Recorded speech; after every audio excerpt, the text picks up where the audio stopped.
இது மே மாதம் 1ஆம் தேதி. உலகமெல்லாம் இதை என்னவா சொல்கிறாங்க? தொழிலாளர் தினம் அப்படி சொல்கிறாங்க.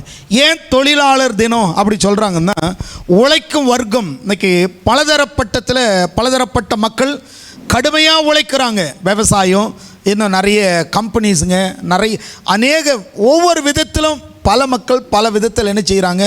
வாழ்க்கைக்காக உழைக்கும் வர்க்கம் உழைத்துக்கிட்டே இருக்கிறாங்க.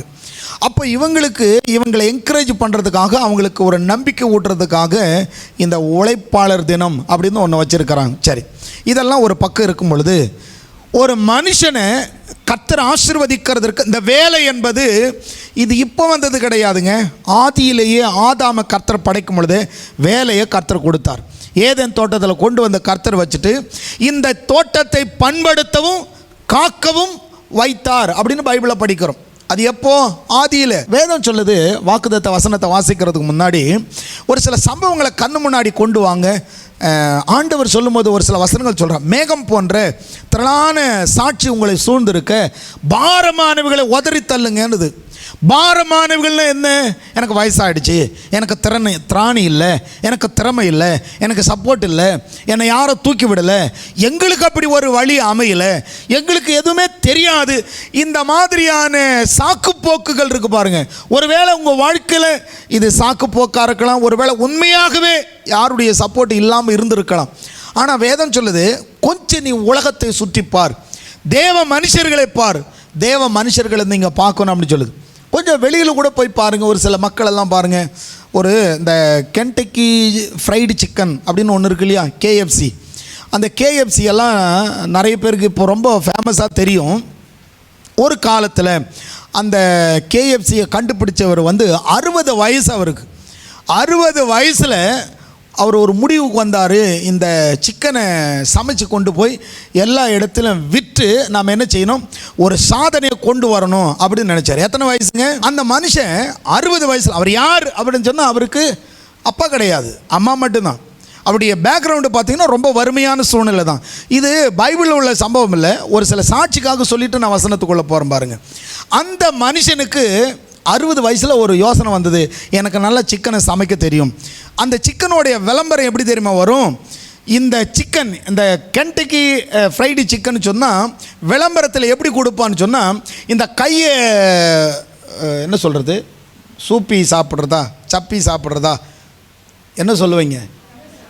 கையை சப்பி சாப்பிட்றது அல்லது சூப்பி சாப்பிட்றது இப்படின்னு சொல்லுவாங்க. அதாவது ஃபாரினர்ஸ் எல்லாமே ஸ்பூனில் தான் சாப்பிடுவான், அவன் எல்லாம் ஸ்பூனில் சாப்பிடுவான். விளம்பரம் கொடுத்தான், இந்த சிக்கனை நான் சமைச்சு கொடுக்குற சிக்கனை நீ ஸ்பூனில் சாப்பிட மாட்ட, இதை கையில் எடுத்து அப்படியே கையில் சவச்சி அப்படியே அந்த டேஸ்ட்டை நீ ருசிக்கிற மாதிரி, அந்த மாதிரியான சிக்கன் இது அப்படின்னு ஒரு ஆடு கொடுத்தான். அன்றைக்கி அமெரிக்காவே அந்த சிக்கனை திரும்பி பார்த்தது, அந்த சிக்கனை தொட்டு பார்த்தாங்க.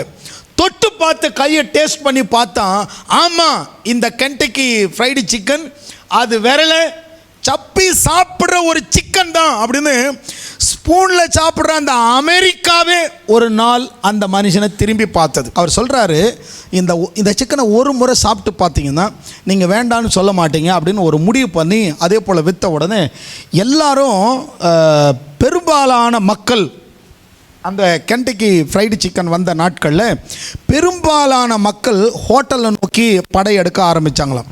அப்படி படையெடுக்க ஆரம்பிக்கும் பொழுது அதில் என்னென்ன கலக்குறோங்கிறத அவர் சொல்ல மாட்டேன் அப்படின்னாராம். கொஞ்சம் யோசித்து பாருங்களேன், ஒரு மனுஷன் அந்த சிக்கனை எப்படி சமைச்சான்னு சொல்லி அதனுடைய ஃபார்முலா இருக்குது பாருங்கள், என்னென்ன கலந்தாங்க, அந்த டேஸ்ட்டு யாருக்குமே வரலையா. ஆனால் அதனுடைய விளைவை கொஞ்சம் கவனித்து பார்த்திங்கன்னா, இன்று வரையிலும் உலகத்தில் எத்தனையோ நாடுகளுக்கு அது பரவிடுச்சு. அவங்களுடைய சந்ததிக்கு ஒரு லாயல்ட்டின்னு சொல்லி ஒன்று போயிட்டுருக்கு. சரி, கவனிப்போம். கர்த்தருக்கு ஸ்தோத்திரம். இது வெளியுள்ள ஒரு மனுஷன். இன்றைக்கி ஆவிக்குள்ளே நம்ம கர்த்தருடைய வேதத்துக்குள்ளே வரும்னா, மனுஷனை சார்ந்து வாழ்கிறத விட தேவனை சார்ந்து வாழ்ந்து பழகுங்க. இன்றைக்கி மனுஷன் கொடுத்தா ஒருவேளை கொஞ்ச நாளில் அது குறைஞ்சி போகலாம். ஆபிரகாமை பார்க்குறோம். ஆபிரகாம் சாராயுடைய அடிமை பெண்ணாகி ஆகார சாராய் தான் ஆபிரகாமுக்கு கொடுக்குறான். நாட்கள் போகிறது, அந்த ஆகார் கர்ப்பமான உடனே பேசிக்காகவே ஆகார் வன்ம புத்தி உள்ளவ தான். ஏன்னா இவ கன்சீவான உடனே தான் நாச்சியாரை அற்பமாக எண்ணுகிறான். எப்படி ஒரு பக்கம் இருக்கட்டும். இப்போ இந்த ஆகார் அவன் மகனை கூட்டிகிட்டு போகிறாங்க.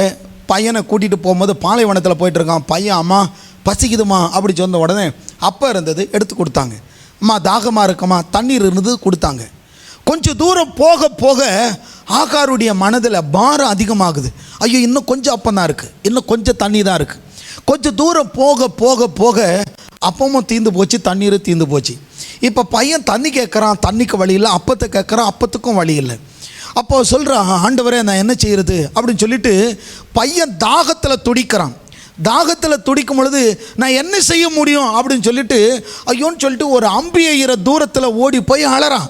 இன்னைக்கு மனுஷன் எந்த மனுஷனை மலை போல நம்பி இருந்தா யாரா இருந்தாலும் அவங்க கொடுக்கறது உங்கள் வாழ்க்கை பயணம் ஃபுல்லாக தொடராது. ஒருவேளை உங்கள் மாமனாரோ மாமியாரோ அல்லது உங்கள் வாழ்க்கையில் வரக்கூடிய யாரோ, உங்கள் தகப்பனோ உங்கள் தாயோ யாரோ கொடுக்குற ஒன்று, இதை வச்சே என் காலத்தை கழிச்சிடலாம். இந்த உலகத்தில் எல்லாருடைய உறவும் எல்லாரும் கொடுக்கறதும் உன் வாழ்நாள் ஃபுல்லாக உனக்கு போதும் அப்படின்னு சொல்ல முடியாது. இந்த உலகம் பலதரப்பட்ட தேவைகள் நிறைந்த உலகம். இந்த உலகத்தில் உங்களுக்கும் கடமைகள் பொறுப்புகள் ஏராளமாக இருக்கிறது. அதனால் உங்களுக்கு ஏராளமாய் கொடுக்கிறவரிடத்தில் வாங்க. இந்த தொழிலாளர் தினம் என்று சொல்லப்படுகிற இந்த மே தினத்தில் கூட ஆண்டவரை நோக்கி பார்த்தீங்கன்னா ரொம்ப நாளாக தியானிச்சுட்டு இருக்கிறோம். அந்த வசனத்தை தான் இந்த மாதமும் வாக்குத்தத்தமாக, ஏன்னா நான் என் மனசில் அதுதான் உள்ளே ஓடிட்டே இருந்தது. அதனால் அதை தான் இன்றைக்கும் நான் உங்கள் மத்தியில் பகிர்ந்து கொள்ள போகிற வசனம் கூட உபாகமம் புஸ்தகம் 8வது அதிகாரம் 18வது வசனம்.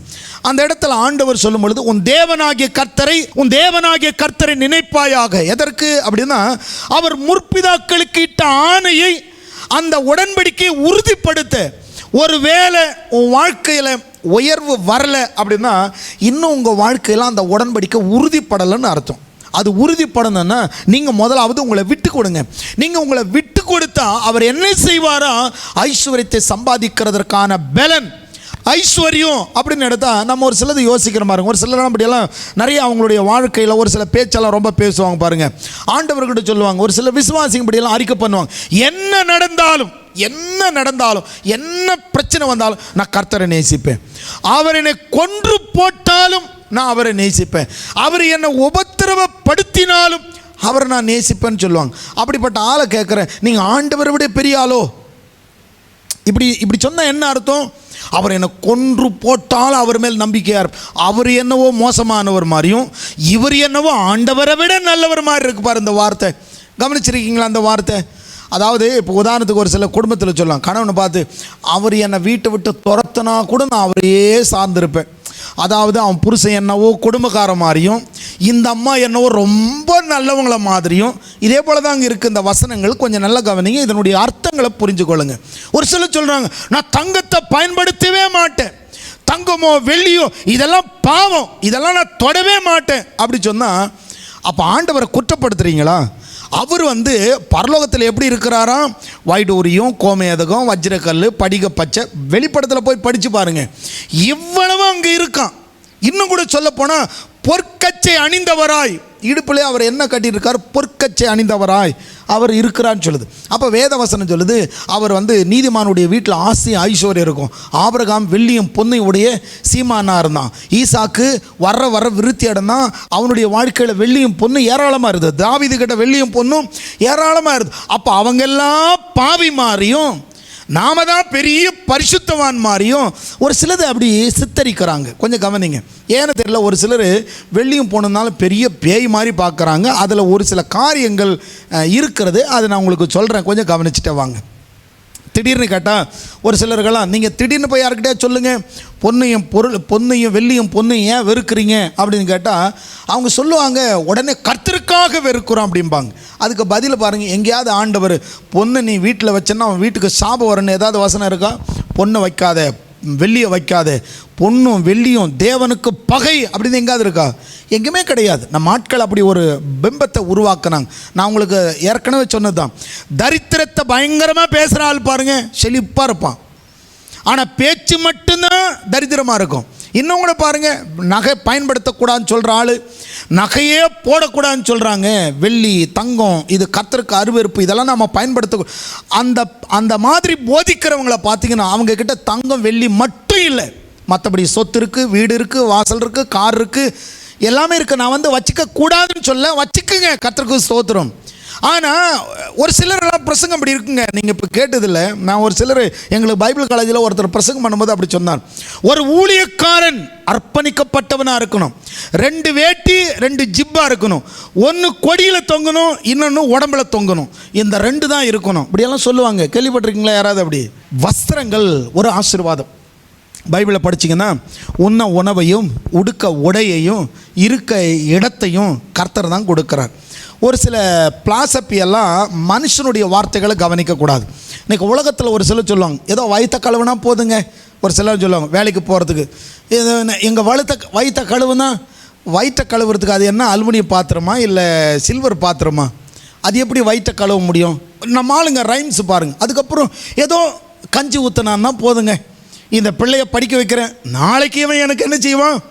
கஞ்சி ஊற்றுவான். நம்முடைய வார்த்தைகள் இதெல்லாம் மாற்றணுங்கிறதுக்காக தான் அந்த தொழிலாளர் தினத்தில் ஒரு சில காரியத்தை கொஞ்சம் கவனிங்க. கர்த்தருக்கு ஸ்தோத்திரம். வேதம் சொல்லுகிறது, ஆண்டவர் சொன்னார், ஐஸ்வர்யத்தை சம்பாதிக்கிறதற்கான பலனை உனக்கு கொடுக்கிறவர். இந்த உலகம் பேசுகிற இந்த வார்த்தைகளை காதில் வாங்காதீங்க. ஏதோ வயிற்ற கழுவுறோம், அரை வயிறு கஞ்சி கிடைச்சா போதும், ஏதோ நாளைக்கு கஞ்சி குடிக்கிற அளவுக்கு வசதி இருந்தால் போதும், இப்படி வாழாமல் வாழுகிற வாழ்க்கை எப்படி வாழணும் வேதம் கற்றுக் கொடுக்கிற ஒரு சில வசனங்களுக்கு நேரம் உங்களுடைய கவனத்தை திருப்புங்க. கர்த்தர் நல்லவர். கொஞ்சம் கவனித்து பார்த்தா, தேவனாகிய கர்த்தர் மனிதனை இந்த பூமியில் படைத்ததற்கு ஒரு பெரிய நோக்கம் இருக்குது. இந்த வெள்ளியும் பொண்ணும் நான் ஏன் அதில் சொல்கிறேன் அப்படின்னா, நம்ம ஆட்கள் அதில் ரொம்ப கவனத்தை செலுத்தினாங்க. அதனால் வெள்ளி பொண்ணு ஒரு பொருட்டல்ல, அது ஒரு பக்கம் இருக்கட்டும். வெள்ளியும் பொண்ணும் போடுறது போடாது ரெண்டாவது விஷயம். நாங்கள் போடுங்கன்னு சொல்ல மாட்டோம், போட வேண்டாம்னு சொல்ல மாட்டோம். இருந்தால் போடுங்க, இல்லைன்னா விட்டுருங்க. கவரிங் போடுறவங்கள மட்டும் சொல்கிறோம், கவரிங் வாங்க கர்த்தர் கிருபை கொடுத்தார் இல்லையா, அதையே கொஞ்சம் இன்னும் விசுவாசத்தை அதிகப்படுத்தி தங்கத்தையே வாங்குறதுக்கு கர்த்தர்கிட்ட கேளுங்க, கர்த்தர் கொடுப்பார். ஆண்டவர் உங்களை ஆசீர்வதிப்பார். சரி, வேத வசனத்துக்குள்ளே வரலாம். இப்போது கர்த்தர் ஒரு மனுஷனை படைத்ததற்கு ஒவ்வொரு மனுஷனுக்கும் ஒரு நோக்கம் இருக்குது. இந்த உலகத்தில் ஒரு இயலாத ஒரு வாழ்க்கை, தரித்திரமான ஒரு வாழ்க்கையை எந்த ஒரு பெற்றோரும் விரும்புறதில்லை. நீங்கள் உங்கள் பிள்ளைகளை பெற்றோன்னா அந்த பிள்ளைக்கு நிறைய எப்படியாவது நல்லா படிக்க வைக்கணும்னு நினைக்கிறீங்க. அவன் சரியாக படிக்கலைன்னா அவனுக்கு கோச்சுக்கு, அவனுக்கு டியூஷன் அனுப்பி எப்படியாவது அந்த பையன் வளரணும், ஞானத்தில் வளரணும், அறிவில் வளரணும். அப்படி நீங்கள் எப்படி முயற்சி பண்ணுறீங்களோ அதே போல் கர்த்தர் ஒவ்வொரு மனுஷனும் சபைக்கு வரும் பொழுது சத்தியத்தை அறியணும், இந்த உலகத்தில் வெற்றியாக வாழணும், இந்த உலகத்தில் தேவ மனுஷன் அப்படின்ற ஒரு பேரோடு புகழோடு வாழணுங்கிறதுக்காக தேவன் வேதத்தை கர்த்தர் கையில் கொடுத்துருக்கிறார். இந்த வேதம் வாழ்வளிக்கக்கூடிய வார்த்தைகள் நிறைந்தது. அதனால் இதில் கொஞ்சம் படிச்சுட்டு வரும் பொழுது நாம் எதற்காக இந்த உலகத்தில் பிறந்த கொஞ்சம் கவனிங்க. இயேசு கிறிஸ்து எதற்காக மாம்சத்தில் வெளிப்பட்டார்? ஏன் அவர் இந்த மாம்சத்தில் வெளிப்பட்டு ஜீவனை ஏன் அவர் விட்டார்? அதெல்லாம் கொஞ்சம் யோசிங்க. ஏன் கிறிஸ்து ஜீவனை விட்டார்? நமக்காக, நம்முடைய நல்வாழ்விற்காக. உபாகம புத்தகம் 8வது அதிகாரம் 18வது வசனத்தை படிக்கும் பொழுது, உன் தேவனாகிய கர்த்தரை நினைப்பாயாக, அவரே உன் பிதாக்களுக்கு ஆணையிட்டு கொடுத்த, அதாவது அவர் தான் ஆணையிட்டு கொடுத்தார். பிதாக்கள் போய் கேட்கல, பிதாக்களுக்கு ஆண்டவர் சொல்லுகிறார், அவர் ஆணையிட்டு கொடுக்கிறார். அந்த ஆணை என்ன அப்படின்னா, அவருடைய உடன்படிக்கை, தம்முடைய உடன்படிக்கையை உறுதிப்படுத்தும்படி அந்த உடன்படிக்கையை உறுதிப்படுத்தி. ஏன்னா நீங்கள் ஆசீர்வாதமாக இல்லை அப்படின்னா உடன்படிக்கை உறுதிப்படலைன்னு அர்த்தம். அப்போ கவனித்து பாருங்கள், உடன்படிக்கை உறுதிப்படுத்தி இந்நாளில் உனக்கு உண்டாயிருக்கிறது போல ஐஸ்வர்யத்தை சம்பாதிக்கிறதற்கான பலனை உனக்கு கொடுக்கிறவர். இந்த ஐஸ்வர்யத்தை சம்பாதிக்க பலன், இந்த பலன் வந்த உடனே நாம் என்ன நினைக்கிறோம்? கொஞ்சம் கவனித்து பாருங்கள். நாம் நம்முடைய வாழ்க்கையில் ஒரு லட்சியம் நமக்கு இருக்கணுங்க. எல்லாரும் சொல்லுங்களேன், நான் ஏழை அல்ல. ஏன் நான் ஏழை அல்ல அப்படின்னு சொல்கிறேன்னு சொன்னால், ஐஸ்வர்யத்தை சம்பாதிக்கிறதற்கான பலனை கொடுக்கிற அந்த பலனாகிய கர்த்தர் எனக்குள்ளே இருக்கிறார். அதனால தான் அந்த உடன்படிக்கையின் ஆண்டவர், உடன்படிக்கையை உறுதிப்படுத்துகிறவர் அவர் உங்களுக்குள்ள இருக்கிறதுனால தான் வேதம் சொல்லுகிறது, ஐஸ்வர்யத்தை சம்பாதிக்க பலன் உடன்படிக்கை செய்தவர் அவரே உங்களுக்குள்ள இருக்கிறார். அதனால் நம்ம ஏழைகள் அல்ல, நம்முடைய மனதில் தான் பெரிய மாற்றங்கள் வரணும். யாத்ராம புஸ்தகம் 31வது அதிகாரத்தை திருப்பி கொள்ளலாம். யாத்ராம புஸ்தகத்தில் 31வது அதிகாரத்துக்கு வரும் பொழுது, இந்த ஐஸ்வர்யத்தை சம்பாதிக்க அவர் எப்படியெல்லாம் பலன் கொடுக்கிறார், இன்றைக்கி தொழிலாளர் தானே உலகம் மட்டும்தான் தொழிலாளர்களை வாழ்த்துதுன்னு இல்லை, வேதம் கூட சொல்லுது தொழிலாளர்கள் நீ கையிட்டு செய்யும் எல்லா வேலைகளையும் ஆசீர்வதிக்க கர்த்தர் என்ன செய்கிறாராம், வானத்தின் பலகணிகளையே அவர் திறக்கிறார். உன் கைகளின் பிரயாசத்தினால உங்களுக்கு பாக்கியம் நன்மை உண்டாகும்படி. எடுத்துக்கொள்ளும் யாத்ரா புஸ்தகம் 31வது அதிகாரம் 1 படிக்கலாம் பாருங்க. பின்னும் கர்த்தர் மோசையை நோக்கி, நான் யூதாவின் கோத்திரங்களில் ஊருடைய மகனான ஊரின் குமாரன் பெசலெயேலை பெயர் சொல்லி அழைத்து வினோத விதமான வேலைகளை அவன் யோசித்து செய்கிறதற்கும் பொன்னிலும் வெள்ளியிலும் வெண்கலத்திலும் வேலை செய்கிறதற்கும் ரத்தினங்களை முத்திரை வெட்டாக வெட்டி பதிக்கிறதற்கும் மரத்தில் சித்திர வேலைகளை செய்கிறதற்கும் மற்றும் சகலவித வேலைகளை யூகித்து செய்கிறதற்கும் வேண்டிய ஞானமும் புத்தியும் அறிவும் அவனுக்கு உண்டாக அவனை தேவ ஆவியினால் நிரப்பினேன். புரியுதா? ஒரு மனுஷனை தேவ ஆவியினால நிரப்புறாராம். கொஞ்சம் கவனிங்க, இந்த வசனத்தை நம்ம எப்படி நினச்சிக்கிறோம்? தேவ ஆவியில் நிரப்பப்பட்ட மனுஷன் அவன் சிந்தித்து செயல்படுவானோ. ஆனால் நாம் எப்படி சரி சிந்திக்கிறோம்? தேவ ஆவியில் நிரம்பிட்டோம் பிரதர், எனக்கு வெள்ளி வேண்டாம், எனக்கு பொண்ணு வேண்டாம், இந்த உலகமே வேண்டாம். ஒரு சிலர் சொல்லுவாங்க பாருங்க, எனக்கு இந்த உலகம் வேண்டாம், இந்த உலகத்தில் உறவு வேண்டாம், எனக்கு எதுவுமே வேண்டாம், அந்த எக்கால துணிக்கும் அந்த சத்தத்தை கேட்க நான் ஆயத்தமாக இருக்கிறேன், எப்போது ஆண்டவர் என்னை அழைக்கிறாரோ இப்பொழுது அழைத்தாலும் நான் போகிறதுக்கு ரெடியாக இருக்கிறேன். இதே டயலாக் சொல்லிட்டு இங்கே உட்காந்துட்டு இருக்கிறோம். கொஞ்சம் கவனிங்க, இந்த அபிஷேகம் என்ன செய்யுது? கொஞ்சம் நல்லா கவனித்து பாருங்கள், கர்த்தர் ஆசீர்வதிக்கட்டும். இந்த அபிஷேகம் சிந்தித்து செயல்பட வைக்கிறது, யூகித்து ரொம்ப ஞானமாக. கொஞ்சம் கவனிங்க, நீங்கள் ஏதோ ஒரு சின்ன வேலை ஒரு டெய்லர்னா கூட வச்சுக்கங்க, நீங்கள் ரொம்ப நல்லா தைக்கிற ஒரு டெய்லராக இருந்தால் உங்கள் வீட்டில் கஷ்டமே இருக்காது தெரியுமா? நல்ல டெய்லர்னால் தேடி உங்கள் வீட்டுக்கு ஆட்கள் வருவாங்க. ஏதாவது ஒரு வேலையை நீங்கள் ரொம்ப நல்லா செய்கிறீங்க அப்படின்னா உங்கள் வேலை, நீங்கள் செய்கிற தொழில் அது ரொம்ப ரொம்ப நேர்த்தியாக இருக்குமான ஒரு சமையல் செய்கிற வேலை செஞ்சால் கூட ரொம்ப டேஸ்ட்டாக நீங்கள் செஞ்சீங்கன்னா, உங்கள் வேலையை விரும்பி செஞ்சீங்கன்னு சொன்னால் உங்களை தேடி நிறைய ஆர்டர் வரும். ஒரு ஞானமுள்ள ஒரு வேலைக்காரனுக்கு வறுமையே இருக்காது. ஆண்டவர் கொடுக்கிற ஞானம் பாருங்க. இந்த பெசலெயேலுக்கு என்ன ஞானத்தை கொடுத்தார்?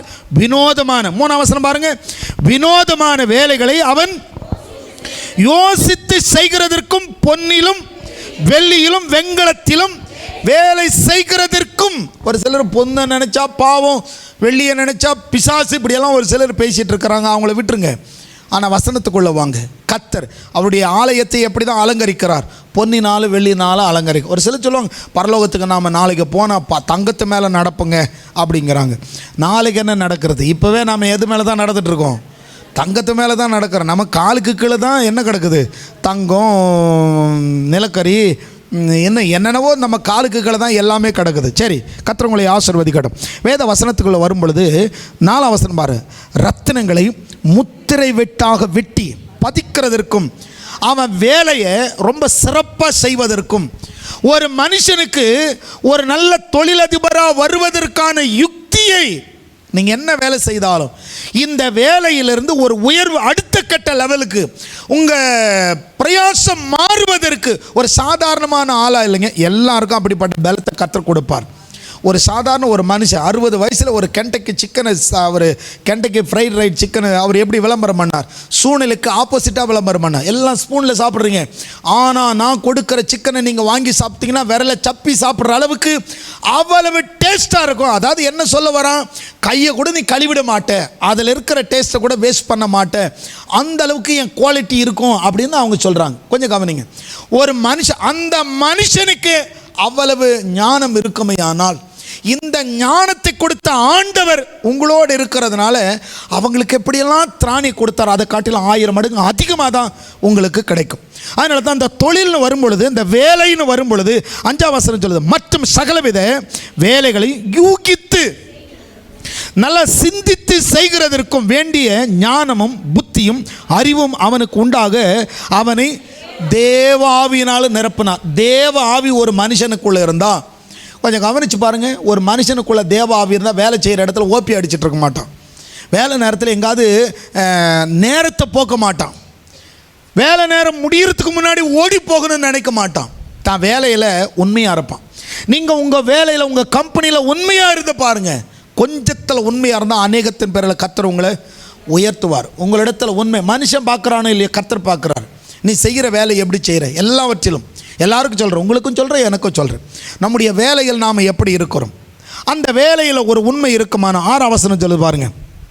மேலும் தான் கோத்திரத்திலுள்ள அகிசாமாலின் குமாரனாகிய அகோலியாவையும் அவனோட துணையாக கூட்டினதுமன்றி ஞான இருதயமுள்ள யாவருடைய இருதயத்திலும் ஞானத்தை அருளினேன். நான் அவர்களுக்கு கட்டளையிட்ட யாவையும் அவர்கள் செய்வார்கள். ஆண்டவர் என்ன செய்கிறார் சொன்னால், ஞான இருதயம் உள்ள யாவருடைய இருதயத்திலும் ஞானத்தை அருளினேன். ஞானம்னா என்னங்க? இயேசு கிறிஸ்து. அந்த கிறிஸ்து நமக்குள்ளே வரும் பொழுது, அதனால தான் தாவீது சொல்கிறாரு, தாவீதுடைய வார்த்தை பாருங்கள், பைபிளில் நிறைய வசனங்களை கவனித்து பாருங்கள். கர்த்தர் என்னோடு இருக்கிறபடி நான் என்ன செய்கிறதில்ல, அசைக்கப்படுவதில்லை. நான் கையிட்டு செய்கிற எல்லா வேலையிலும் எனக்கு என்ன உண்டாகும்? பாக்கியமும். நான் கையிட்டு செய்கிற வேலையில் எனக்கு என்ன உண்டாகும்? பாக்கியமும் நன்மையும் உண்டாகும். அவர் சொல்கிறார், நான் கையெடுக்கிற எல்லாவற்றிலும் எனக்கு சக்ஸஸ். பைபிள் அப்படி தான் சொல்லுது.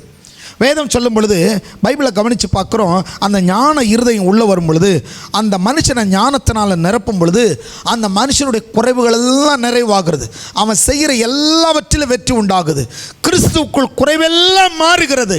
அதனால் கவனித்து பாருங்கள். இந்த ஞானம் அப்படி நீங்கள் கவனித்து பார்த்தீங்கன்னா 10ஆம் வசனம் பாருங்கள். ஆராதனை வஸ்திரங்களையும் ஆசாரிய ஊழியம் செய்வதற்கான ஆசாரியனாகிய ஆரோனின் பரிசுத்த வஸ்திரங்களையும் அவன் குமாரனின் வஸ்திரங்களையும் அபிஷேக தைலத்தையும் பரிசுத்த ஸ்தலத்துக்கு சுகந்த வர்க்கங்களாகிய தூப வர்க்கத்தையும் நான் உனக்கு கட்டளையிட்டபடியே அவன் செய்ய வேண்டும். இங்கே கவனித்து பாருங்க. அந்த ஆசாரியனுக்கு துணி தைக்கிறது, ஒரு டைலர் வேலை கூட எப்படி இருக்கும்? ரொம்ப சிறப்பாக இருக்கும். நீங்கள் செய்கிற எந்த வேலையாக இருந்தாலும், நீங்கள் செய்கிற ஒவ்வொரு வேலையும் கர்த்தரால் ஆசீர்வதிக்கப்படும். உன் வேலை நீங்கள் உண்மையாக இருந்தீங்கன்னா, உங்கள் வேலையை கொண்டு உங்களை அநேகர் பேசும் பொருளாக. ஒரு நல்ல மனுஷன் இந்த மனுஷங்கிட்ட இப்படிப்பட்ட ஒரு ஆர்டர் கொடுக்கலாம். இந்த மனுஷங்கிட்ட, அதாவது உங்களுடைய கையின் பிரயாசங்கள், பைபிள் அதான் சொல்லுது. இந்த மே 1 இந்த தொழிலாளர் தினத்தில் கவனிக்கணும். நம்முடைய கையிட்டு செய்கிற எல்லா வேலைகளையும் ஆசீர்வதிக்க கர்த்தர் நம்மோடு கூட இருக்கிறார். நீங்கள் என்ன வேலை செய்தாலும் சரி, ஒருவேளை சாதாரணமான அடுத்து உங்கள் வீட்டில் போய் வீட்டு வேலை செய்தால் கூட சரி, கர்த்தருக்கு ஸ்தோத்திரம். அதில் ஒரு உண்மை இருக்கும் பொழுது உங்களை எல்லா இடத்துல கர்த்தர் உயர்த்துவார். மனுஷன் பார்க்குறான்னு இல்லை, கர்த்தர் பார்க்கிறார். கர்த்தர் பார்க்கிறான்ற ஒரு உணர்வு இருந்தால், எல்லாரும் செய்கிற வேலை வேற, அபிஷேகம் பெற்ற மனுஷன் செய்கிற வேலை அந்த வேலை வேறு. அபிஷேகம்னு சொன்னால் எல்லாமே வேண்டான்னு சொல்லாது. இந்த உலகமே வேண்டாம், இந்த வாழ்க்கையே வேண்டாம் அப்படி சொல்லுகிறவன் அபிஷேகம் பெற்றவன் அல்ல. அபிஷேகம் பெற்றவன் யூகித்து செய்வான். பிள்ளைகளை எப்படி வளர்க்கணும், நாம் எப்படி வாழணும், அடுத்த தலைமுறைக்கு நாம் என்ன வச்சுட்டு போகணும்.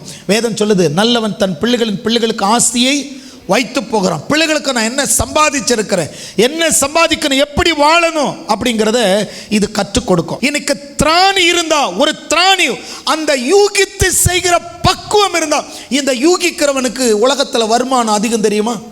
இப்போ நீங்கள் ஒரு இன்ஜினியர்கிட்ட போகிறீங்க, அந்த இன்ஜினியர் பிளான் போட்டு கொடுக்குறான். அந்த பிளான் போட்டு கொடுத்த அந்த ப்ளூ பிரிண்ட்டுக்கு அவன் கேட்குற காசை என்னத்தான் செய்தாகணும், கொடுத்து தான் ஆகணும். என்னங்க இதுக்கு போய் இவ்வளவு காசான்னு சொன்னால், ஆமாம் இதை நான் யோசித்து சிந்தித்து இதை போட்டு கொடுத்த இல்லையா, அதுக்காக எனக்கு இவ்வளவு காசு. ஒரு டாக்டரை போய் பார்க்குறோம், அந்த டாக்டர் பாருங்க, இவருக்கு இதுக்கு ஸ்பெஷலிஸ்ட்டுன்னு சொல்கிறோம். அந்த டாக்டரை போய் பார்க்கும் பொழுது அந்த கன்சல்டிங் ஃபீஸை 500 ரூபாங்கிறாங்க. ஒரு சில டாக்டருங்க ஃபீஸ் மட்டுமே 2000 ரூபாய் ஃபீஸுங்கிறாங்க. என்னங்க ஒரு 5 நிமிஷத்துக்கு 2000? ஆமாம், மற்றவர்களுக்கு எனக்கும் ஒரு பெரிய வித்தியாசம் இருக்கிறது. அவன் கொடுக்குற மாத்திரை உனக்கு குணமாகாது, ஆனால் நான் கொடுக்குற மாத்திரை 2 நாளில் நீ கிளியர் ஆகி பழைய நிலைக்கு வந்துடுவேன் அப்படிங்கிறான். அப்போ அந்த யூகிக்கிற அந்த புத்திக்கு காசு இருக்குது. இங்கே கவனித்து பாருங்கள், கடினமாக உழைக்கிறவனோட அந்த பிளான் போடுறான் பாரு, இனி இப்படி செய்யணும். இந்த சூப்பர்வைசர் வேலை பார்க்குறாங்க பாரு, கடினமாக உழைக்கிற அந்த மனுஷனை விட சூப்பர்வைசர் வேலை பார்க்குற அந்த மனுஷனுக்கு சம்பளம் அதிகம். எதனால? சிந்தனை, யூகித்து செய்கிற அந்த திராணி. இதை தான் கர்த்தர், அந்த யூகிக்கிற திராணியை கர்த்தர் கொடுக்கிறாராம். நீங்கள் கேட்டு பாருங்கள். பைபிளில் இந்த உலகத்தில் நிறைய பாருங்கள், டிசைனரை பாருங்கள், டாக்டரை பாருங்கள், வக்கீலை பாருங்கள், போலீஸை பாருங்கள், இவங்கெல்லாம் அதிகமாக ஃபீஸ் வாங்குறாங்க. ஏன்? நாங்கள் அந்த திருடனை எப்படி கண்டுபிடிக்கிறோம், எங்களுக்கு அந்த திராணி இருக்குது, சட்டம் இருக்குது, நாங்கள் இதை பயன்படுத்துவோம். ஒரு வைக்கல் சொல்கிறோம், சட்டங்கள் எனக்கு தெரியும், அந்த சட்டத்திலேருந்து எப்படி வெளியே கொண்டு வர்றது, எப்படி உள்ள தூக்கி போடுறது, இதெல்லாம் எனக்கு தெரியும். அவன் சொல்கிறான், என் குவாலிட்டி, என்னுடைய சிந்தனையில் எனக்கு வருமானம் அப்படின்னு சொல்லிட்டு அவன் சிந்திக்கிறத வருமானமாக்குறான். கவனிங்க, இந்த சிந்தனை உங்களுக்கும் கர்த்தர் அப்படி சிந்தனை கொடுத்தா சிறந்த தொழிலதிபர் ஆகலாம். இந்த நல்ல சிந்தனை இருந்தால் சிறந்த படிப்பாளி ஆகலாம், சிறந்த சிற்பி ஆகலாம். இன்னைக்கு எல்லாமே பாருங்க, இன்னைக்கு ஓவியத்தில் கூட ரவி பர்மாவுடைய ஓவியம்னு சொன்னால் ரொம்ப பிரசித்தியே, அவங்க சிந்திச்சு ரொம்ப அவங்களுடைய ஓவியம் பிரசித்தி பெற்றதுங்கிறாங்க. பைபிளில் கொஞ்சம் கவனித்து பாருங்கள், இந்த உலகத்தின் மனிதர்களுக்கெல்லாம் ஞானம் கொடுத்த கர்த்தர் உனக்குள்ளே இருக்கிறார். நீங்கள் ஆவியில் நிரம்பினா அந்த ஆவி சகல யுக்திகளையும், யுக்தினா என்னங்க, யுக்தினா என்ன சொல்லுவோம், ஐடியான்னு சொல்கிற மேடம், ரொம்ப சூப்பராக ஐடியா பண்ணுறோம், இவங்ககிட்ட கொடுத்தா இந்த ஐடியா, இந்த பிளான் போடுறாங்க பாருங்கள். அப்போ இந்த உலகத்தில் கடின உழைப்பை காட்டிலும் பிளானுக்கு ஒரு பெரிய மவுஸ் இருக்குது, பிளானுக்கு ஒரு பெரிய கனம் இருக்குது. அதனால தான் ஆண்டவர் சொல்கிறாரு, ஒரு மனுஷனை ஆண்டவர் அபிஷேகம் பண்ணும் பொழுது, தேவ ஆவியில் நிரப்பும் பொழுது என்ன நடக்குது? இப்போ நீங்கள் 3ஆம் வசனத்துக்கு வந்தீங்கன்னா புரியும் பாருங்கள். ரத்தின வேலைகளை அவன் யோசித்து செய்கிறதற்கும், பொன்னினாலும் வெள்ளியினாலும் வெண்கலத்தினால் வேலை செய்கிறதற்கும், ரத்தினங்களை முத்திரை வெட்டாக வெட்டி பதிக்கிறதற்கும், எங்கே அதை பதிக்கணும், எப்படி அதை பதிக்கணும், எப்படி பதிச்சா அது கீழே விழாது, எப்படி பதிச்சா அது நீண்ட நாள் உழைக்கும், இந்த வேலைக்கு அவனுடைய திராணிக்கு யோசித்து செய்கிறான் பார், அந்த யோசனைக்கு நல்ல வருமானம் உண்டு. ஆப்பிள் ஃபோனெல்லாம் விலை கூடுதலாக இருக்குது. ஏங்க விலை கூடுதலாக இருக்குன்னு அவன் சொல்கிறான், என் ஃபோன் வந்து என்ன ஆகாது, ஹேங் ஆகாது, என் ஃபோனில் வைரஸ் வராது, என் ஃபோனை ஹேக் பண்ண முடியாது, என்னுடைய திறமை. அப்போ இவன் எப்படி கண்டுபிடிச்சான்? அது ஆண்ட்ராய்டுக்காரன் யோசித்து பார்க்குறான், சொல்ல மாட்டேங்கிறான். அப்போ அவன் சொல்கிறான், இதுதான் என்னுடைய ப்ராடக்ட்டு. அப்போது அவனுடைய, ஆனால் அதுக்கு மேனுஃபேக்சரிங், அதனுடைய ஃபிக்ஸ் பண்ணுறதுக்கு அதனுடைய சார்ஜஸ் பார்த்தீங்கன்னா பெரிய விலை கிடையாது. ஐஃபோனெல்லாம் பெரிய விலை கிடையாது. ஆனால் ₹1,00,000 விற்கிறான். அதனுடைய அடக்கம் எவ்வளோ இருக்குன்னு கேட்டால் எனக்கு தெரியல, ஒருவேளை 30,000 40,000 தான் இருக்கும், அதுக்கு மேலே இருக்காது. ஆனால் அவன் ஏன் அந்த விலை விற்கிறான்னா, குவாலிட்டி, நான் சிந்தித்து அதை செஞ்சுருக்கிறேன், என்னுடைய சிந்தனைக்கு, என்னுடைய ப்ராடக்ட்க்கு. அவன் சொல்கிறான், என்னுடைய பிராண்டு வேறு. ஒரு சிலரெல்லாம் பாருங்கள், ஒரு சிலரெல்லாம் அவன் அந்த சிந்தனைக்கு. ஏன் இதை நான் சொல்கிறேன்னு சொன்னால், அவனுக்கு கொடுத்த ஆண்டவர் உங்களுக்கு ஒரு சிந்தனையில் ஒரு வழியை உண்டாக்குவார், உங்களுக்கு ஒரு வழி உண்டாக்குவார், உங்களுக்கு ஒரு காரியம் நடக்கும், உங்களை தேடி ஒரு காரியம் நடக்கும், உங்கள் வாழ்க்கையில் நீங்களும் அவங்கள காட்டில உயர முடியும். நீங்கள் திருப்பி கொள்ளலாம் பாருங்கள், ரோமருடைய புத்தகம் 12ஆவது அதிகாரத்துக்கு வாங்க. நிறைய முறை இந்த வசனத்தை வாசித்து இருக்கிறோம், ஆனால் இதில் அநேக காரியங்கள் நீங்கள் நல்லா புரிஞ்சு படிச்சிங்கன்னா இதில் அநேக காரியம் வெளிப்படுத்தப்பட்டிருக்கு பாருங்கள். ரோமர் புத்தகம், ரோமர் 12ஆவது அதிகாரத்துக்கு வாங்க. ரோமர் 12ஆவது அதிகாரத்தை எடுத்து நிறைய முறை படிச்சிருக்கிறோம், கொஞ்சம் கவனித்து படிக்கலாம். அப்படி இருக்க சகோதரரே, நீங்கள் உங்கள் சரீரங்களை பரிசுத்தமும் தேவனுக்கு பிரியமான ஜீவ பலியாக ஒப்பு கொடுக்க வேண்டும் என்று தேவனுடைய இரக்கங்களை முன்னிட்டு உங்களை வேண்டிக் கொள்கிறேன், இதுவே நீங்கள் செய்யத்தக்க புத்தியுள்ள ஆராதனை. இந்த இடத்துல என்ன சொல்லப்பட்டிருக்குன்னா, நீங்கள் உங்கள் சரீரங்களை, இந்த சரீரத்தை நாம் எப்படி ஒப்பு கொடுக்கிறோம்? சில பேர் ஆகாத விதமாகவே சரீரத்தை சிந்திக்கிறாங்க. இது சபிக்கப்பட்ட சரீரம், இது அருவருக்கப்பட்ட சரீரம், இப்படியெல்லாம் பலரும் பல விதத்தில் பேசுவாங்க. ஒரு நாள் ஒருத்தர் சொன்னார், கம்மல் போடக்கூடாதுன்னு நாங்கள் ஏன் சொல்கிறோம் தெரியுமான்னாரு. ஏன் சொல்லுங்கள். அந்த உடனே அவர் சொன்னார், காதில் கம்மல் போடணும்னு ஆண்டவர் நினச்சிருந்தா ஒரு ஓட்டையை போட்டிருப்பார், ஆனால் அவர் ஓட்டையே போடலை. இதிலிருந்து என்ன தெரியுதுன்னாரு. ஐயோயோயோ, எப்படியா உனக்கு இவ்வளோ மூளை இருக்குது?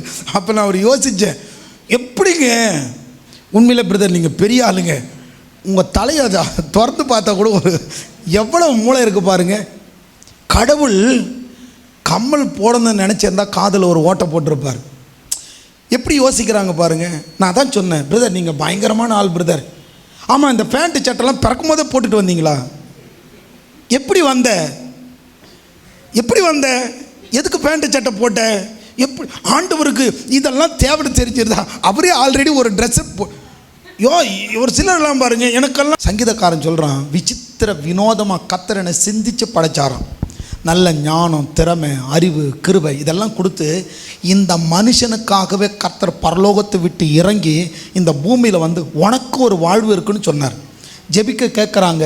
சீஷர்கள் சொல்கிறாங்க, ஆண்டவரே எங்களுக்கு ஜெபிக்க கற்றுக் கொடுன்னு சொல்லும்போது அவர் சொல்கிறாரு, நீங்கள் எல்லாரும் எப்படி ஜெபம் பண்ணுங்க, பரமண்டலங்களில் இருக்கிற எங்கள் பிதாவே, யூதருடைய தகப்பனே நல்ல எங்கள் பிதாவே, நீங்கள் கேளுங்க, எங்கள் பிதாவே எங்களுக்கு நீங்கள் என்ன செய்யுங்க, நல்ல ஆகாரத்தை கொடுங்க, நல்ல வஸ்திரத்தை கொடுங்க, எங்களுக்கு அன்றன்றைக்கு தேவையான எல்லாவற்றையும் எங்களுக்கு கொடுங்க.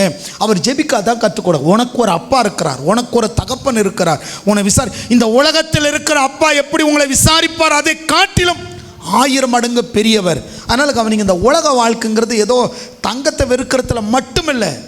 தங்கத்தை வெறுக்கிறது, அது வெறுத்தா வெறுத்துங்க, கர்த்தருக்கு ஸ்தோத்திரம், நான் கண்டிப்பாக நீங்கள் போடுங்கன்னு சொல்லலை. அப்போ வேதம் சொல்லுகிறது, உங்கள் சரீரத்தை நீங்கள் நல்லா கவனிங்க. 2ஆம் வசனத்துக்கு வாங்க.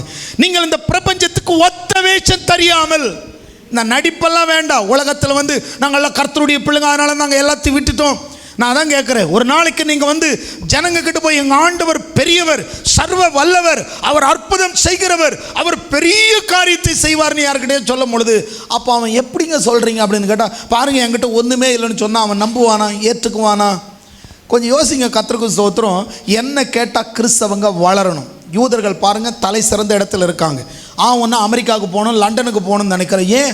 அந்த நாடு செழிப்பாக இருக்கா, அதனால் அங்கே போகணும்னு நினைக்கிறோம். பிள்ளைகளை படிக்க வச்சோடனே உங்கள் பையன் அமெரிக்காவுக்கு போகிறதுக்கு ஒரு வேலை கிடைச்சானா அந்த நாடு வேண்டாம் அப்படின்னு யாராவது சொல்கிறோமா? நம்ம உடனே சொல்கிறோம், எப்படியாவது போய் அமெரிக்காவுக்கு போய் பெருமையாக சொல்கிறோம், என் பையன் அமெரிக்காவில் வேலை பார்க்குறான், என் பையன் லண்டனில் இருக்கான்னு சொல்கிறோம். ஏன்? வாழ்க்கை தரம் உயர்வதை நாம் விரும்புகிறோம். ஆனால் மனசுக்குள்ளே ஒரு சும்மா வேற ஒரு பகட்டான ஒரு வித்தியாசமான ஒரு லேயரை போட்டுக்கிட்டோம். நாங்கள் கர்த்தருக்காக எதுவும், கர்த்தருக்காக நீ எதையும் இல்லாமல் இருக்க வேண்டாம். கர்த்தரே சொல்கிறார், அவர் சொல்கிறார், என்னிடத்தில் கேளுங்க உங்கள் மன நிறைவாகும்படி நான் உங்களுக்கு கொடுப்பேன்னு சொன்னார். கர்த்தர் உங்களை வறுமையாக இருக்க சொல்லலை. ஆனால் வேதம் சொல்லுது, இந்த உலகத்துக்கு நீங்கள் என்ன செய்யாதீங்க, ஒத்த வேஷம் தரி. இது முதலாளியை குறித்து அவர் எழுதுகிறார். இந்த இடத்துல கொஞ்சம் கவனிச்சுட்டு வாங்க, நான் லைனாக படிச்சுட்டு வரேன். நீங்கள் படிச்சுட்டு வரும்போது புரியும். தொழிலாளர்களுக்குன்னு ஒவ்வொரு மனுஷனும் சம்பாதிக்கிறதுல எப்படி இருக்குன்னு சொல்கிறார். இந்த உலகத்தில் ஒத்த வேஷம் வேண்டாம், நடிக்காதீங்க. அவர் சொல்லும்போது சொல்கிறார் பார், நீங்கள் இந்த பிரபஞ்சத்துக்கு ஒத்த வேஷம் தெரியாமல் தேவனுடைய நன்மையும் பிரியமும் பரிபூர்ணமான சித்தமும் என்னதென்று பகுத்தறியத்தக்கதாக. தேவனுக்கு என்னது பிரியம்? எதுவுமே இல்லாமல் இருக்கிறது பிரியம். பெருக்கமே வேண்டாம் அப்படின்னா ஆண்டவர் சொல்கிறார். ஒருத்தங்கிட்ட ஒரு தாளத்தை கொடுத்தார், அவன் குழி தோண்டி புதைச்சி வச்சான். அவனை பார்த்து என்ன சொன்னார்? புதைச்சி வச்சு பத்திரப்படுத்தினால் இருக்கிறதே போதும் நமக்கு எதுக்குன்னு நினச்சவனை என்ன சொன்னார்? கொஞ்சம் கவனிங்க. அவனை பார்த்து சொல்கிறாரு, இவனை புறம்பான இருளில் தூக்கி போடுங்க, நரகத்தில் போடுங்கிறார். ஏன்? கொடுத்ததை வச்சு அவன் பெருக்கத்தை கொண்டு வரல. அதனால் கவனிங்க, வாழ்க்கை அதில் நிறைய சம்பாதிக்கணுங்க.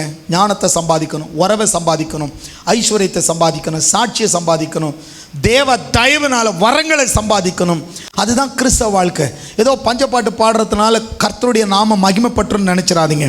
இங்கே வசனம் சொல்லும் பொழுது அவர் சொல்கிறாரு பாருங்க, 3ஆம் வசனம் 2ஆம் வசனத்தில் பாருங்க, உங்கள் மனம் புதிதாகிறதுனால தேவனுடைய நன்மை எது, தேவனுடைய பிரியம் எது. இப்போது ப்ராக்டிக்கலாக ஒரு காரியத்தை சிந்திங்க. ஏதோ போதுங்கிற அளவுக்கு நம்ம வாழ்க்கை இருந்துச்சுன்னு வச்சுக்க. இப்போ ஏதோ நம்முடைய ஃபேமிலி ரன் பண்ணுற அளவுக்கு ஒரு வருமானம் இருக்குது. இப்போ சோஃபியா சிஸ்டருக்கு ஒரு 10,000 ரூபா மாதம் கிடைக்குது. அந்த 10,000த்தில் ஃபேமிலி ரன் பண்ணுற அளவுக்கு போது இருக்குன்னு வச்சுக்க. அவங்க ஆண்டவரே நான் ரொம்ப சந்தோஷமாக இருக்கிறேன் ஆண்டவரே அப்படி சொன்னால், ஆண்டவர் என்ன சொல்லுவார்? நீ சுயமாக, அதாவது செல்ஃபிஷ்டாக வாழ்கிற, நான் உண்டு, என் வேலை உண்டு, எனக்கு 3 வேளை சாப்பாடு இருக்குது, நான் சந்தோஷமாக இருக்கு. இதே உங்ககிட்ட ஒரு அனாதைக்கு கொடுங்க, ஒரு ஹாஸ்டலுக்கு கொடுங்க, ஒரு சர்ச்சுக்கு கொடுங்க, அல்லது ஒரு பில்டிங்கை கட்டலாம், ஏதோ ஒன்று செய்யுங்கன்னு முன்னு வர சொன்னால் அவங்க என்ன செய்வாங்க? உதாரணத்துக்கு சொல்கிறேன். ஆனால் நாம் நினைக்கிறோம் நம்மக்கிட்ட இருக்கிறது போதும் என்கிற மனதுடனே கூடிய ஆதாயம். நான் நிறைய முறை அதை பேசிட்டு இப்போ நான் திருப்பி போல. கொஞ்சம் கவனிங்க. கர்த்தருக்கு ஸ்தோத்திரம். கிறிஸ்துவுக்காக வாழணும்னு சொன்னால் கிறிஸ்தவர்கள் எப்படி வாழணும் அதான் வேதம் சொல்லுது. தேவனுடைய பிரியம் எது? ஏழைகளுக்கு உதவணும், அனாதைகளுக்கு உதவணும், ராஜ்யத்துக்கு, தேவ ராஜ்யத்துக்காக ஏதாவது செய்யணும், பல மிஷனரிகளை தாங்கணும், பல ஊழியங்களை கட்டணும், கூட்டங்களை நடத்தணும், எழுப்புதலுக்காக நாம் எதையாக செய்யணும்னு சொன்னால் நம்ம கையில் இருந்தால் தானே விதைக்க முடியும். ஏதோ நம்முடைய வாழ்க்கை அப்படியே தள்ளிக்கிட்டு இருந்தால் எப்படி? ஒரு சிலர் பாருங்கள், வாழ்க்கை எப்படி போகுதுன்னா அதுவா அப்படியே உருண்டு போகுதுங்க.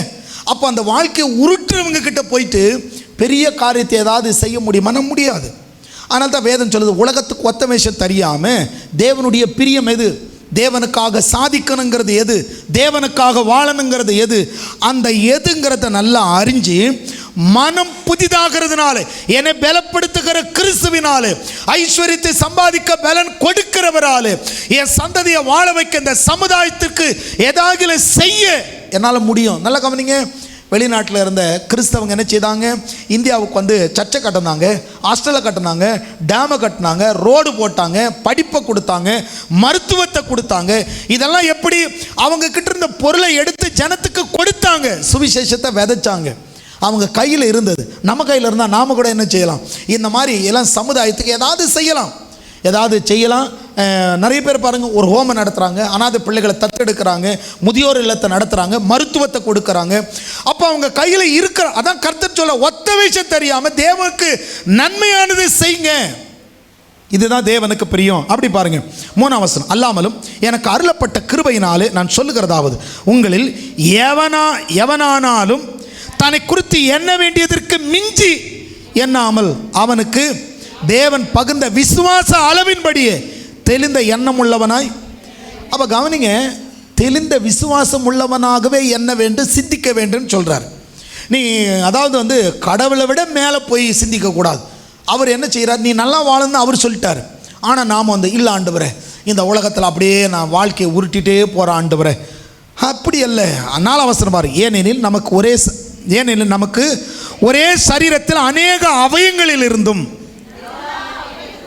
எல்லா அவயங்களுக்கும் ஒரே தொழில் இராதது போல, தொழில் எல்லா அவயங்களுக்கும் ஒரே தொழில், ஒவ்வொன்றும் ஒவ்வொரு வேலை செய்யுது. ஒவ்வொன்றுக்கு கண்ணு பார்க்குது, பல்லு அசைப்படுது, இந்த கால் நடக்குது. அப்போ கவனித்து பார்த்து, ஒவ்வொன்றுக்கும் ஒவ்வொரு தொழில் இருக்கிறது. எல்லாவற்றுக்கும் ஒரே தொழில் இல்லை. ஆனால் எல்லாம் ஒன்று ஒவ்வொரு தொழிலை செய்யும் போது இது எல்லாமே எப்படி செய்யணும்? விசுவாசத்தின் அடிப்படையில் ஒவ்வொன்றும் ஒவ்வொரு தொழிலை செய்கிற தொழிலை விசுவாசத்தின் அடிப்படையில் செய்யணுமா? கொஞ்சம் கவனித்து பாருங்கள். நீங்கள் செய்கிற வேலை கூட, இந்த இடத்துல இருக்கிற அநேகர் ஒவ்வொரு வேலை செய்யலாம். எல்லாரும் ஒரே வேலை செய்யலை, ஒவ்வொருவரும் ஒவ்வொரு வேலை செய்யணும். அந்த ஒவ்வொரு வேலையிலும் எப்படிப்பட்டவர்களாக வேலை செய்யணும்? விசுவாசம் உள்ளவர்களாய். அதான் வேதம் சொல்லுது, தன்னுடைய திராணிக்கு மிஞ்சி என்னால் ஒன்றுமே முடியாதுங்க, அவருக்கு மூளை அதிகம், எனக்கு மூளை ரொம்ப கம்மி. கொஞ்சம் யோசித்து பாருங்கள், எல்லாருடைய மூளை என்ன தான்? ஒரே சைஸ் தான். கொஞ்சம் கவனிங்க. அவன் பயன்படுத்துகிறான், நம்ம பயன்படுத்துறதில்ல, நாம் மூளைக்கு வேலையே கொடுக்கறதில்ல. 4ஆம் வசனத்தை பாருங்கள். ஏனெனில் நமக்கு ஒரே சரீரத்தில் அநேக அவயங்களில் இருந்தும் எல்லா அவயங்களும் ஒரே தொழில் இராதது போல, அநேகராகிய நாமும் கிறிஸ்துக்குள் ஒரே சரீரமாக இருக்க ஒருவருக்கொருவர் அவயங்களாக இருக்கிறோம். இந்த அவயம் எப்படி இருக்கணும்? 6ஆம் வசனம் பாருங்க. நமக்கு அருளப்பட்ட கிருபையின்படியே நாம் வெவ்வேறான வரங்கள் உள்ளவர்கள் ஆனபடியினாலே நம்மில் தீர்க்க தரிசனம் சொல்லுகிற வரத்தை உடையவன் விசுவாச பிரமாணத்துக்கு ஏற்றதாக சொல்ல கடவன். தீர்க்க தரிசனம் சொல்றியா?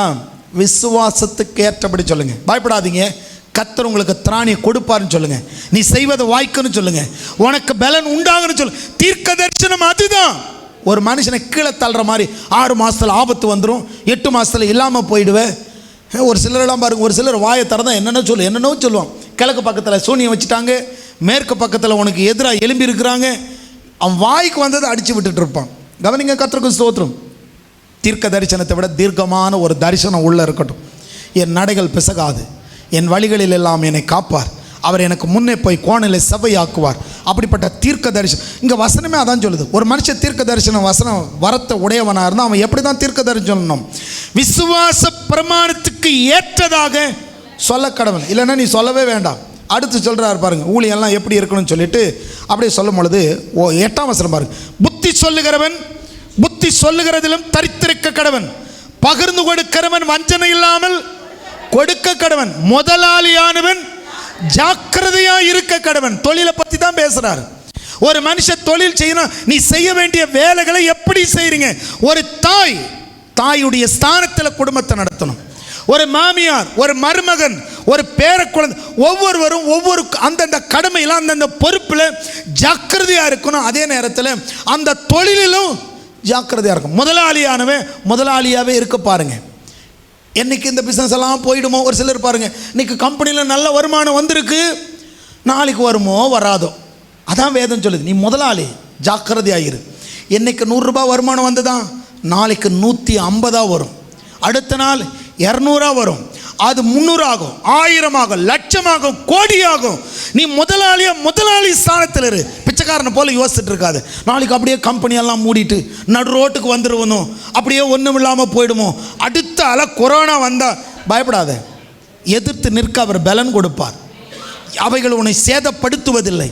உன் தலையில் இருக்கிற ஒரு முடி கூட உதிராதுன்னு சொன்னவர். நீ தொழிலாளியா, நீ குடும்பத்தை நடத்துகிற ஸ்திரியா, நீ புருஷனா, நீ பிள்ளையா, நீ பகிர்ந்து கொடுக்கிற வேலையில் இருக்கிறியா, எந்த வேலை செய்தாலும் ஜாக்கிரதையா இருங்க, தைரியமா இருங்க.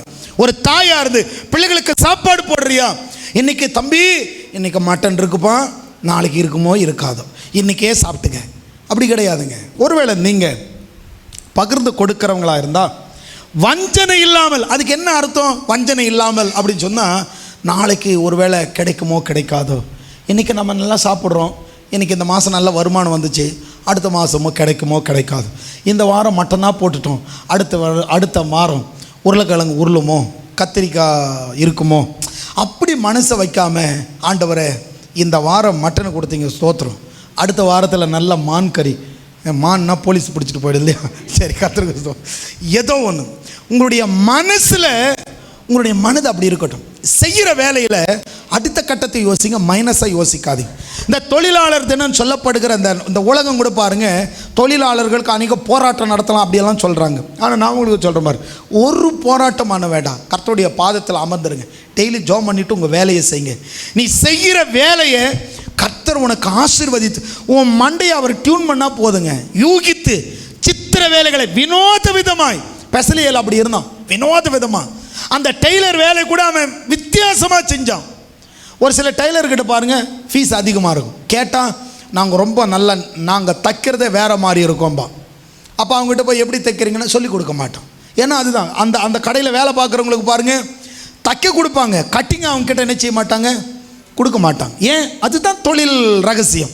ஒரு சிலர் சமைக்கிறவங்க கூட பாருங்கள் ஏதாவது எப்பப்போ போடணும் அதை அவங்க தான் போடுவாங்க, நாம கிட்ட நீ இதை போடு அதை போடு சொல்லி கொடுக்குறோம். ஏன்னா அது தொழில் ரகசியம். சரி, ஒரு பக்கம் அது போட்டோம்.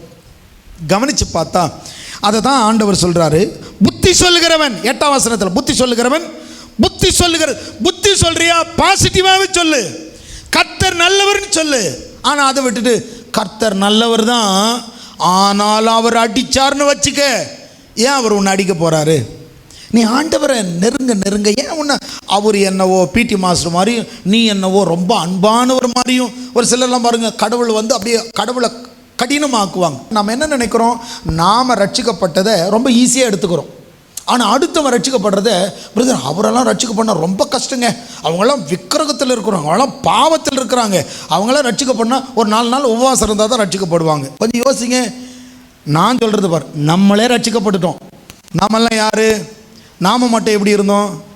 எல்லாரும் அவ்வளோதாங்க. நாமளே ரட்சிக்கப்பட்டிருக்கோம், அவன் ரட்சிக்கப்பட மாட்டானா? நாம் எப்படி இருக்கோம்? நம்முடைய ரட்சிப்பை லகுவாகவும் அடுத்தவனுடைய ரட்சிப்பை கடினமாகவும் பார்க்குறோம். அவன் பெரிய பாவிங்க. நாம் புத்தி சொல்லுகிறவன். புத்தி சொல்கிறதுல எப்படி சொல்லணும்? விசுவாசமாக தான் சொல்லணும். நீ பயப்படாத, கர்த்தர் உன்னை நேசிக்கிறார். கொலைகாரனு கூட என்ன சொல்லணும்? உன் பாவத்தை அறிக்கை பண்ணு, இப்போ கூட நீ பாவத்தை அறிக்கை பண்ணு, கர்த்தர் உன்னை ரட்சிப்பார். ஒரு கொடுமையான ஒரு மனுஷனை பார்த்தா கூட நீ கரையேறது கஷ்டம்தான் அப்படின்னு சொல்லக்கூடாது. நீ திருட்டு பைய, நீ எத்தனை வீட்டில் திருடி இருக்க, நீ ரட்சிக்கப்படுறதெல்லாம் கஷ்டம் அப்படின்னு சொல்லாமல் அவனை பார்த்து சொல்லுங்க, உனக்கும் ஒரு வாழ்வு இருக்குது, இன்னைக்கு அறிக்கை பண்ணு, என் திருட்டு தொழிலெல்லாம் விட்டுருன்னு சொல்லு, என் பாவத்தெல்லாம் விட்டுருன்னு சொல்லு. இன்னைக்கு கூட சொன்னால் உனக்கு விடுதலை உண்டு. அதுதான் நாம் செய்கிற வேலை. ஒரு அறிக்கை செய்தால் கூட, ஒரு புத்தி சொன்னால் கூட அது விசுவாசத்துக்கு ஏற்றதாக இருக்கட்டும். ஒரு சிலர் பாருங்கள் அவங்களுக்கு தெரியல, அதனால தான் அவன் நினச்சிட்டு இருக்கிறான் செய்யும் தொழிலே தெய்வம்னு சொல்லிட்டு. கொஞ்சம் கவனிங்க, தொழில் நமக்கு தெய்வம் கிடையாது. நான் ஏற்கனவே சொல்லிட்டேன், நாம் செய்கிற தொழில் நமக்கு தெய்வம் அல்ல, நம்முடைய தொழிலை ஆசீர்வதிக்கிறவர் தான் தெய்வம். அதனால் ஆண்டவர் பாருங்கள் நமக்கு ஞானத்தை, அதுதான் வேதம் சொல். நீ என்ன வேலை செய்தாலும் அதில் வேதம் சொல்லுகிறது, புத்தி சொல்லுகிறவன் புத்தி சொல்லுகிறதுல தரித்திருக்க கடனும், பகிர்ந்து கொடுக்கிறவன் வஞ்சனை இல்லாமல் கொடுக்க கடவுள். வஞ்சனை இல்லாமல் கொடுக்கறதுன்னு சொன்னால் நீங்கள் வேற எடுத்துக்குவீங்க. அதாவது ஒருத்தனுக்கு அதிகமாக ஒருத்தனுக்கு கம்மியாகவும் அதை சொல்ல வரல, அப்படி செய்யக்கூடாது. அதே நேரத்தில் வஞ்சனை இல்லாமல் சொன்னால், அதாவது இன்று கொடுத்த ஆண்டவர் இனிமேலும் இதற்கு அதிகமாய் கொடுப்பார், அப்படி புத்தி சொல்லி அதான் படிக்கிறோம். தீர்க்க தரிசனமே அப்படி தான் இருக்கணும். விசுவாச நாளைய தினத்தை குறித்து சொல்லுகிற ஒவ்வொன்றும் என்னது தான்? தீர்க்க தரிசனம். நடந்து முடிந்தது தான் செய்தி. நடக்க போவதை சொல்லுவது தீர்க்க தரிசனம். நடந்து முடிந்தது வரலாறு. அப்போ கவனிங்க, நம்ம வரலாறு பேசலை, தீர்க்க தரிசனம் பேசுகிறோம். அந்த தீர்க்க தரிசனம் எப்படி தான் இருக்கணும்? உங்களை ஒருத்தர் கேட்டால் நீ நல்லா இருப்ப அப்படி சொல்லுங்கள். நீ ஆசீர்வாதமாக இருப்ப, நீ கீழாகாமல் மேலாதான் இருப்ப, கிறிஸ்துவினால் உனக்கு உயர்வு உண்டு. அப்படி அந்த தீர்க்க தரிசனம். அதான் வசனம், முதலாளியானவன் ஜாக்கிரதையாக இருக்க கடவன், இரக்கம் செய்கிறவன் உற்சாகத்துடனே செய்ய கடவன். இரக்கம் செய்கிறவன். இன்றைக்கி இருக்குங்க, இன்றைக்கி இருந்துச்சு கொடுத்துட்டேன், நாளைக்கு என்ன நடக்குமோ அப்படியெல்லாம் கிடையாது. இன்றைக்கி கொடுத்தீங்களா நாளைக்கும் கர்த்தர் உங்கள் கைகளை திடப்படுத்துவார், கொடுக்க பலன் கொடுப்பார். வாரி இறைத்து விருத்தியாக கர்த்தர் கிருபை செய்வார். உன் தான தர்மங்கள் பரலோகத்துக்கு எட்டும். ஒரு நாள் வரும், உன்னை பரலோகத்தில் எல்லாரும் வரவேற்பாங்க. கர்த்தரால் ஆசீர்வதிக்கப்பட்டவரே உள்ள வாங்க அப்படின்னு வரவேற்பாங்க. கொஞ்சம் கவனிங்க, தாவீது எழுதுகிறார், சங்கீதக்காரன் தாவீது சொல்கிறார். அவர் சொல்லும் பொழுது சங்கீதம் 27:5 சொல்கிறாரு, தீங்கு நாளிலே, அதாவது இந்த உலகத்தில் தீமையே இல்லை அப்படின்னு சொல்லலை. நீங்கள் எடுத்து திருப்பிக்கிட்டீங்க சொன்னால் சங்கீதம் 27வது சங்கீதத்துக்கு வந்தீங்கன்னா சங்கீதம் 27:5 வாங்க. இந்த உலகத்தில் வாழ்கிறோம், தீமையே இல்லைன்னு சொல்லலை. ஆனால் அந்த தீமை நாளில் கூட நான் அகப்பட மாட்டேன். எனக்கு இந்த உலகத்தில் 1000 பிரச்சனை இருக்கலாம், என்னை நோக்கி வரலாம், ஆனால் அது என்னை மேற்கொள்ளாது, அதை நான் மேற்கொள்ளுவேன். சங்கீதக்காரர் யார்? அப்போஸ்தலருடைய புத்தகம் 13வது அதிகாரத்தில் 22ஆம் வசனம் சொல்லுது, தாவீது என் இருதயத்துக்கு ஏற்றவன் ஆண்டவர் சொல்கிறார். அதே அப்போஸ்தலருடைய புத்தகம் 13வது அதிகாரத்தில் 36ஆம் வசனம் பாருங்க, தேவ சித்தத்தின்படி ஊழியம் செய்தவர் யாரு? தாவீது. தேவ சித்தத்தின்படி ஊழியம் செய்த தாவீது சொல்கிறார். அவர் என்ன சொல்கிறாரு? தீங்கு நாளில், தீங்கு நாள் வரலாம், ஆனால் அந்த தீங்கு நாளில் கர்த்தர் என்ன செய்வாராம்? தீர்க்க தரிசனமாக எழுதுகிறார். தமது கூடார மறைவில், உன்னதமானுடைய மறைவில் மறைத்து தீங்கு நம்மை மேற்கொள்ளாமல் அவர் என்ன செய்கிறாராம்? கண்மலை, கண்மலைன்னா கிறிஸ்து. அப்போ ஒவ்வொரு மனுஷனையும் ரட்சிக்கப்பட்டதுனால கண்மலையாகிய கிறிஸ்து அவர் இருக்கிறதுனால கிறிஸ்துவுக்குள் நம்மை உயர்த்தி எல்லா இடத்துல வெற்றி சிறக்க பண்ணுவாராம். செய்கிற தொழிலாக இருக்கலாம், நடந்து போகிற பாதையாக இருக்கலாம், வாழ்கிற வீடாக இருக்கலாம், குடும்பமாக இருக்கலாம், நீங்கள் எந்த நிலையில் இருந்தாலும் உங்களை ஆசீர்வதிக்க ஆண்டவர் சொல்கிறார் பாருங்க. தீங்கு நாளில் அவர் என்னை தம்முடைய கூடாரத்தின் மறைத்து, என்னை தமது கூடார மறைவில் ஒளித்து வைத்து என்னை கண்மலையின் மேல் உயர்த்துவார். நம்முடைய ஆண்டவர் கண்மலையின் மேல் உயர்த்துகிறவர். எழுந்து நிற்கலாம். எழுந்து நிற்கும் பொழுது கண்மலை கிறிஸ்து, கண்மலை கிறிஸ்து. அப்போ வேதம் சொல்லுகிறது கிறிஸ்துவுக்குள் நம்முடைய குறைவுகளை, அதுதான் அப்போஸ்தலனாகிய பவுலும் எழுதுகிறார், கிறிஸ்துவுக்குள் உங்கள் குறைவுகளை எல்லாம் அவர் நிறைவாக்குவார். அந்த கிறிஸ்துவுக்குள் நிறைவாக தான் ஒரு உடன்படிக்கை உண்டு பண்ணினார். அந்த உடன்படிக்கை கர்த்தருடைய பந்தி. அதனால தான் பைபிளை படிக்கிறோம். இந்த அப்பத்தை எடுத்து இந்த பாத்திரத்தில் பானம் பண்ணுகிறவர்கள், இந்த அப்பத்தை புசிக்கிறவர்களுக்கு, இந்த இரத்தத்தை பானம் பண்ணுகிறவர்களுக்கு அழிவு இல்லை, அவங்களுடைய வாழ்க்கையில் உயர்வு இருக்கிறது, அவருடைய தழும்புகளால் சுகம் இருக்கிறது, கிறிஸ்துவுக்குள் அவர்கள் வெற்றி சிறக்கிறவர்களாக இருக்கிறார்கள் என்று வேதம் வலியுறுத்துகிறது. தமது கூடார மறைவில் மறைத்து வேடனுடைய கண்ணிக்கும் பாழாக்குகிற கொள்ளை நோய்க்கும் எல்லா தீங்குக்கும் நம்மை விலக்கி பாதுகாக்கிற ஆண்டவர் நம்மோடு கூட இருக்கிறார். எல்லாரும் சொல்லுங்க, ஆண்டவரே நீர் என்னோட கூட இருக்கிறீர், உமக்கு நன்றி அப்பா. என் பாதைகள் பிசகுவதில்லை, என் வேலையில் எனக்கு ஆசீர்வாதம் உண்டு. நான் கையிட்டு செய்கிற வேலைகளை சிந்தித்து யூகித்து செயல்படத்தக்க ஞானத்தை, விவேகத்தை, கிருபையை, தயவை நீர் எனக்கு கொடுக்கிறதற்காக உமக்கு நன்றி சொல்லுகிறேன். உம்முடைய நாமத்தை நான் துதிக்கிறேன். உமக்கு ஸ்தோத்திரம். எல்லாரும் அப்படியே ஜெபிக்கலாம். கிருபையில் நல்ல ஆண்டவரே, இரக்கமுள்ள தேவனே, பரலோக பிதாவே, உம்முடைய நாமத்தை நாங்கள் துதிக்கிறோம். முற்பிதாக்களுக்கு செய்யப்பட்ட உடன்படிக்கை உறுதிப்படுத்துகிறவரே, உமக்கு ஸ்தோத்திரம் செலுத்துகிறோம் அப்பா. இந்த நாளிலும் அந்த உடன்படிக்கை உறுதிப்படுத்தும்படி ஐஸ்வர்யத்தை சம்பாதிக்க பலன் கொடுக்கிறவர் உம்முடைய பிள்ளைகளுக்கு பலன், சத்துவத்தையும் வல்லமையும் கிருபையும் வரங்களை ஏராளமை கொடுத்து ஆசீர்வதிப்பீராக. கையிட்டு செய்கிற வேலையிலும், குடும்பத்திலும், பிள்ளைகளுடைய படிப்பிலும், ஒவ்வொரு நாளும் சரீரத்திலும், ஆரோக்கியத்திலும், எல்லாவற்றிலும் உயர்வை, நன்மையை காண்பார்களாக. ஒவ்வொரு நாளும் என்னை பலப்படுத்துகிற கிறிஸ்து என்னை பலப்படுத்தினார். கண்மலையாகிய கிறிஸ்து அவர் எனக்கு கண்மலையும் எனக்கு கோட்டையும் அரணமாய் இருந்து என்னை உயர்த்தினார், என்னை பாதுகாத்தார், என்னை ஆசீர்வதித்தார் என்று சொல்லும்படி எல்லாவற்றிலும் பெருகுவார்களாக.